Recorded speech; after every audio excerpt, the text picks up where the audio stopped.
की जरूरत है जवाब दो।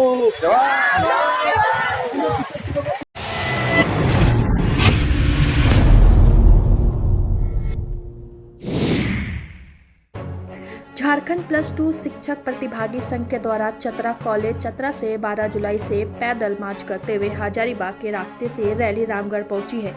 रामगढ़ में जुलूस में शामिल लोगों को जोरदार स्वागत किया गया। स्थानीय लोगों का भी बहुत सहयोग मिला। ज्ञात हो कि +2 विद्यालयों में राजनीति विज्ञान, समाज शास्त्र, दर्शन शास्त्र, कंप्यूटर साइंस, क्षेत्रीय और जनजातीय भाषा और उर्दू विषय में झारखंड राज्य गठन के बाद से अब तक +2 शिक्षक में की बहाली नहीं की गई, जबकि इन विषय पर लगभग 4 लाख से अधिक विद्यार्थी अध्ययनरत है और शिक्षकों की संख्या 0 है। रैली की नेतृत्वकार उदय मेहता के नेतृत्व में 22 जून से राजभवन के समक्ष धरना शुरू हुआ। बताया कि शिक्षा मंत्री के वार्ता के बाद भी मांगे पूरी नहीं हुई। इसके विरोध में चतरा कॉलेज चतरा से राजभवन तक पैदल मार्च कर रहे छात्रों की समस्या को जन जन तक पहुंचाने का प्रयास कर रहे। पैदल मार्च के दौरान हस्ताक्षर अभियान भी चलाया जा रहा।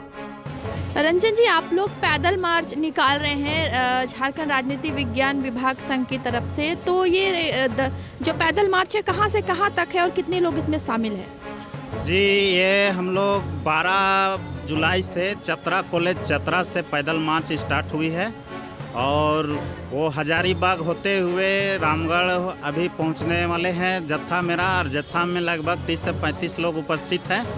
हजारीबाग में काफ़ी ज़्यादा संख्या में भीड़ था, लेकिन जो महिलाएं हैं, लड़की लोग थी, कॉलेज स्टूडेंट थे, वो उतना हम लोग भी परमिशन नहीं दिए, क्योंकि हम लोग राज्यपाल को ज्ञापन सौंपे थे कि हम लोग पैदल मार्च कर रहे हैं, आप सहयोग और सुरक्षा दीजिए। लेकिन अभी तक उसका मतलब सहयोग सुरक्षा के नाम पर कुछ भी कोई देखने नहीं आया है। कैसे रह रहे हैं, चल रहे हैं, क्या व्यवस्था है खाने का, रहने का, कोई व्यवस्था अभी तक नहीं किया गया है पर सरकार की तरफ से। ना कोई सुरक्षा का इंतजाम है, जंगल है, झाड़ है, कहीं भी कोई पूछने वाला नहीं है। अब पैदल मार्च इसलिए किया जा रहा है कि हम लोग 22 जून से लगातार राजभवन के समक्ष अनिश्चितकालीन धरना पर बैठे हुए हैं, लेकिन सरकार के तरफ से अभी तक कोई भी विपक्ष हो या पक्ष हो, उनके जनप्रतिनिधि हम लोग का सुध लेने के लिए नहीं आए। शिक्षा मंत्री से वार्ता हुई है, लेकिन उन्होंने आश्वासन संतोषजनक नहीं दिए हैं। इसलिए हम लोग इस आंदोलन को जन आंदोलन बनाने के लिए पैदल मार्च कर रहे हैं और पैदल मार्च में लगभग 30 साथी कंटिन्यू चल रहे हैं, जिनका मतलब स्थिति कहिए तो बहुत ही अभी ख़राब हो चुकी है। पैर में बहुत बड़े बड़े छाले हो गए हैं, खून बह रहा है, लेकिन कोई देखने वाला नहीं है। हमारा मांग जायज़ है। हम लोग सिर्फ यही चाह रहे हैं कि जो 4 लाख 5 लाख बच्चे इंटर में पढ़ रहे हैं, उनको शिक्षा सही तरीके से मिले। एक शिक्षक बहाल करिए। जो सब्जेक्ट है, राजनीतिक विज्ञान है, फिलोसफी है, समाजशास्त्र है, कंप्यूटर साइंस है, क्षेत्रीय एवं जनजातीय भाषा है और उर्दू जैसे भाषा है, इन सब विषय में झारखंड राज्य अलग होने के बाद अभी तक शिक्षक की बहाली नहीं हुई, इसका पद ही सृजन नहीं किया गया है। तो आखिर सवाल उठता है कि 22 सालों में आप किस आधार पर बच्चे को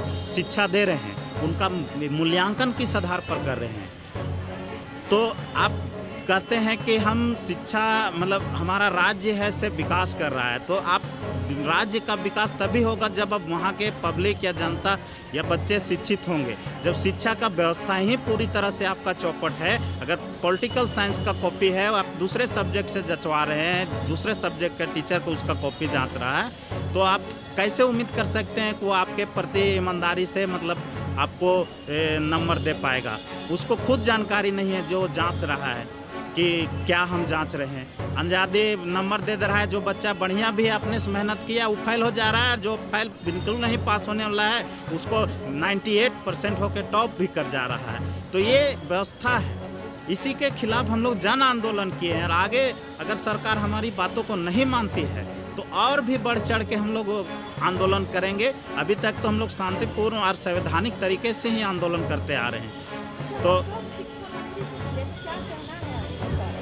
उनका कहना है कि आप लोग कोई केस जीते ही नहीं है। जो हम लोग केस किए थे 2016 में, उसका जजमेंट डबल खंडपीठ का जजमेंट आया था कि 6 महीना के भीतर आप एक कमेटी गठित करके जो विषय में बच्चे ज़्यादा हैं उनकी शिक्षक नियुक्ति की जाए। आप स्पष्ट रूप से आंकड़ा देख सकते हैं कि ये जो सब्जेक्ट है उनके कितने आरटीआई के माध्यम से बच्चे हैं और उसमें शिक्षकों की संख्या शून्य है।